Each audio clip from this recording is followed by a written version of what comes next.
हरे कृष्णा।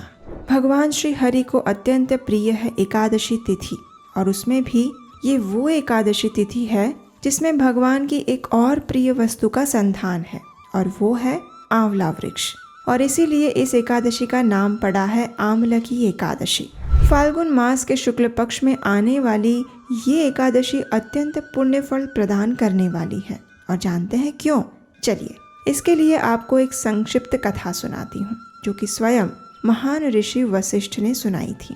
ये उन दिनों की बात है जब परम भगवान श्री कृष्ण की प्रेरणा से सृष्टि के रचयिता ब्रह्मा जी इस भौतिक संसार का निर्माण कर रहे थे। उन्होंने अनेक प्रकार के जीवों की रचना की थी, और उसी समय भगवान श्री विष्णु के थूक से एक चंद्र के समान बिंदु प्रकट हुआ। ये बिंदु जब पृथ्वी पर गिरा तो उसमें से एक वृक्ष की उत्पत्ति हुई, और उसका नाम पड़ा आमलकी। ये वही दिन था जिसे आज हम आमलकी एकादशी के नाम से जानते हैं। और उसके बाद गंधर्व, यक्ष, राक्षस इत्यादि की भी उत्पत्ति हुई। जैसे ही ये वृक्ष उत्पन्न हुआ, उसी क्षण एक आकाशवाणी हुई, जिसने कहा, यह श्री विष्णु का अत्यंत प्रिय आमलकी वृक्ष है। आज के दिन जो भी व्यक्ति इसकी पूजा करेगा उसे आध्यात्मिक लोक की प्राप्ति होगी। तो बस यही कारण है कि आमलकी एकादशी स्वयं भगवान श्री विष्णु को अत्यंत प्रिय है। इस बार ये एकादशी आ रही है 3 मार्च 2023 शुक्रवार को। तो चलिए अब देखते हैं कि इस एकादशी का पालन करने की विधि क्या है। तो देखिए, अगर आप इस एकादशी का संपूर्ण श्रद्धा और नियम पूर्वक पालन करना चाहते हैं तो दशमी के दिन यानी 2 मार्च गुरुवार को संध्या के बाद अन्न युक्त भोजन ना लें। अगर लेना भी है तो दोपहर या फिर सूर्यास्त से पहले ले लें। दशमी के दिन अपने मन को भगवान के चरणों पर केंद्रित करें और उनसे आने वाली एकादशी का पालन करने के लिए शक्ति और कृपा की याचना करें। एकादशी के दिन प्रातः ब्रह्म मुहूर्त में उठ जाइए। ऐसा क्यों? तो वो इसलिए क्योंकि महाभारत के अनुपर्व में कहा गया है, अनायुष्यम देवा स्वप्नम तथाभ्योदित शायिता प्रगेनिशा माशु तथा नैवोचिष्ठा स्वपन्ति वै। अर्थात दिन में सूर्योदय के बाद सोना आयु को क्षीण करने वाला है। प्रातःकाल और रात्रि के आरंभ में भी नहीं सोना चाहिए। और इसी कारण अष्टांग हृदय सूत्र 2.1 में कहते हैं, ब्राह्मे मुहूर्ते उत्तिष्ठेत स्वस्थो रक्षार्थम आयुषः। इसका अर्थ है स्वस्थ मनुष्य को आयु की रक्षा के लिए ब्रह्म मुहूर्त में उठ जाना चाहिए। ब्रह्म मुहूर्त का समय होता है सूर्योदय से 1.5 घंटा पहले का समय। उठने के बाद स्वयं को शारीरिक रूप से स्वच्छ कर लीजिए, जैसे कि दांत साफ करना, स्नान करना इत्यादि। उसके बाद घर में अगर भगवान का मंदिर है तो प्रातःकालीन मंगला आरती करिए। यदि ये आपके लिए संभव नहीं है तो आप उसका ऑनलाइन दर्शन कर सकते हैं।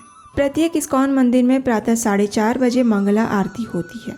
आप इस्कॉन वृंदावन या इस्कॉन मायापुर के YouTube चैनल से भी मंगला आरती का दर्शन कर सकते हैं। आरती के बाद अब अपने घर में भगवान के समक्ष जाइए, हाथ में गंगाजल लीजिए और आमलकी एकादशी व्रत का संकल्प लीजिए। उस समय आप इस श्लोक का उच्चारण कर सकते हैं, एकादश्याम निराहारः स्थित्वा अहम परेहनि भोक्ष्यामि पुंडरीकाक्ष शरणं मे भवाच्युत। इसका अर्थ है, एकादशी के दिन मैं भोजन से विरत रहूंगा और अगले दिन ही अन्न ग्रहण करूंगा।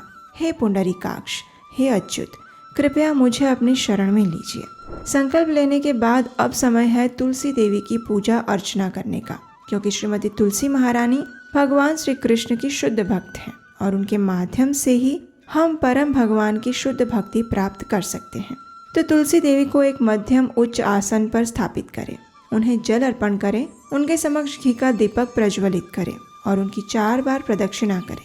उसके बाद उनके समक्ष बैठकर हरे कृष्ण महामंत्र का जाप करें, अर्थात हरे कृष्ण कृष्ण कृष्ण हरे हरे, हरे राम राम राम हरे हरे। एकादशी के दिन करने योग्य सबसे महत्वपूर्ण कार्य यही है कि आप अधिक से अधिक संख्या में हरे कृष्ण महामंत्र की माला का जाप करें। आमलकी एकादशी के दिन विशेष रूप से आंवले के वृक्ष का पूजन करना चाहिए। अगर आपके घर में या आसपास या मंदिर में आंवले का वृक्ष है तो उसके नीचे भगवान श्री हरि के विग्रह या चित्र को रखें और उसके बाद धूप, दीप, गंध, नैवेद्य इत्यादि से उनकी पूजा करें। उसके बाद उस वृक्ष की कम से कम 3 बार प्रदक्षिणा करें कहा जाता है कि आंवले के वृक्ष में साक्षात भगवान श्री हरि और लक्ष्मी देवी का वास होता है। संपूर्ण दिन के दौरान उपवास का पालन करें। यदि निर्जल उपवास नहीं कर सकते तो आप फल, दूध, दही, दूध से बनी चीज़ें, ड्राई फ्रूट्स और एकादशी प्रसाद ले सकते हैं। बच्चों और वृद्धों के लिए एकादशी प्रसाद के साथ व्रत रखना हितकर माना गया है। यही नियम गर्भवती महिलाएं और स्तनपान कराने वाली माताओं के लिए भी है। लेकिन किसी भी स्थिति में किसी को भी एकादशी के दिन अन्न नहीं खाना चाहिए। अन्न अर्थात गेहूं, चावल, दलिया, किसी भी प्रकार की दाल, फलियां इत्यादि। प्रयास करें कि एकादशी के दिन चाय और कॉफ़ी जैसे नशीले पदार्थों का सेवन भी ना करें। दिन के दौरान भगवान श्री कृष्ण की मधुर लीलाओं का श्रवण करें। श्रीमद् भागवतम का अध्ययन और श्रवण करें। भगवत गीता भी पढ़ सकते हैं। संध्या के समय घर में भगवान के समक्ष घी का दीपक प्रज्वलित करें, धूप और अगरबत्ती करें और तुलसी देवी के समक्ष भी दीपक प्रज्वलित करें। संभव है तो घर में संध्या के समय भगवान के समक्ष हरे कृष्ण महामंत्र का कीर्तन करें अथवा सुने। अगले दिन फिर से प्रातः ब्रह्म मुहूर्त में उठ जाएं, स्नान इत्यादि से स्वच्छ होकर भगवान की मंगला आरती करें या उसका दर्शन करें। अब भगवान के लिए अपनी क्षमता अनुसार स्वादिष्ट और सात्विक भोग बनाएं। उसे प्रेम पूर्वक तुलसी दल रख कर भगवान को अर्पित करें। अब निर्धारित पारण के समय पर संभव है तो अपने घर पर किसी ब्राह्मण या वैष्णव को आमंत्रित करें और उन्हें भगवान को अर्पित भोग प्रसाद रूप में खिलाएं और उसके बाद अपनी क्षमता अनुसार कुछ दान अवश्य दें। अब अंत में एकादशी का समापन करते हुए भगवान श्री हरि से प्रार्थना करें और इस एकादशी के फल को उन्हें अर्पित करते हुए शुद्ध भक्ति की याचना करते हुए एकादशी व्रत का पारण करें। ये अमला की एकादशी वर्ष में सिर्फ एक बार आने वाली अत्यंत महत्वपूर्ण एकादशी है, इसलिए उसका निष्ठापूर्वक पालन करें। हरे कृष्णा।